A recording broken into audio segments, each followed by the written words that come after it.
socialism, when you talk about socialism, there's three types of socialism. Did you record? You recorded it? Yeah, that's Did you done. press the check? No, I have not pressed the check yet. Okay, You might want to save that, brother. So there's three different types of socialism. There's the socialism that is a democratic socialism, a welfare state socialism, such as Denmark, Finland, Norway, the Scandinavian states, where the government regulates a capitalist organization. They come in and say, okay, let's smooth this out. Then there's a second type of socialism that we saw in the USSR, the People's Republic of China, and Cuba, which is the government actually taking over these capitalist organizations, taking them over and saying, okay, now we get to delegate what goes out to the people. We get to say what goes out to the people, da, da, da, da, da. Okay, but all that socialism does is replicate the same type of authoritarian system that's underneath what we're going through right now. You have an oligarchy. You have a small group of people delegating what's happening to the masses of the people. Now, there's a third type of socialism that actually focuses on the worker. And the worker is saying, okay, I'm gonna get with the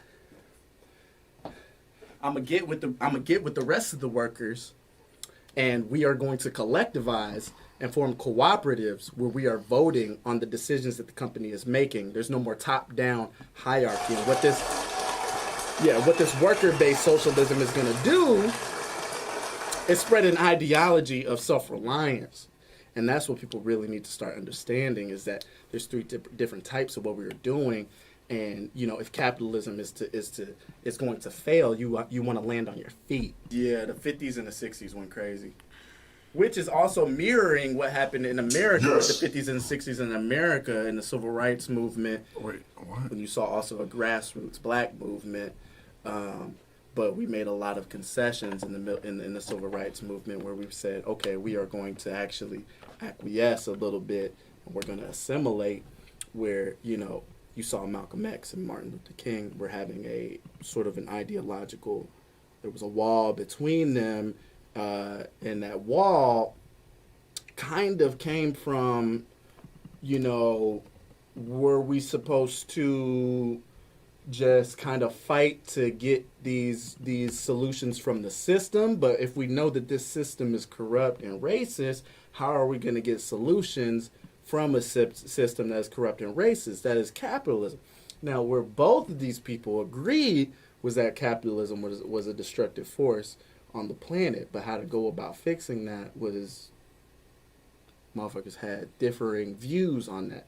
But towards the end of both of their lives, I think that Martin Luther King and Malcolm X were both seeing that it was going to take the effort of the people, the workers, the working class black man, to actually fix what was going on. Dual power, right? Because you can get as many wins or symbolic wins from within the system, but it's just going to keep the same pattern is going to keep going on, you know? So that's why I think today we're seeing what we're seeing, is because there's no large grassroots movement that people can, you know, there's just there's a lot of band-aids going on. There's the funds, the bail funds, and the nonprofits, and, you know, and all that's good and that's great, but what we need is a real movement, a workers' movement, so black people can really elevate, start taking back economic power, and creating equity within our own communities, and making move your hand back. making structures. I'm listening. And creating structures. I'm listening. And creating interlocking federations. And I understand. We already talked about the communes. I know. I get it. And a lot of people are going to say that Marxist-Leninist communism is better than what I'm talking about, but what they don't understand is that Marxist-Leninist communism just mirrors the same authority that is under the capitalist state. They just want authority. They just want to bang the bat on black people. And if you give that kind of power to white America, what are they going to do? They're just going to do the same thing, but now they have the power to take away your social media, take away everything, and take away your food.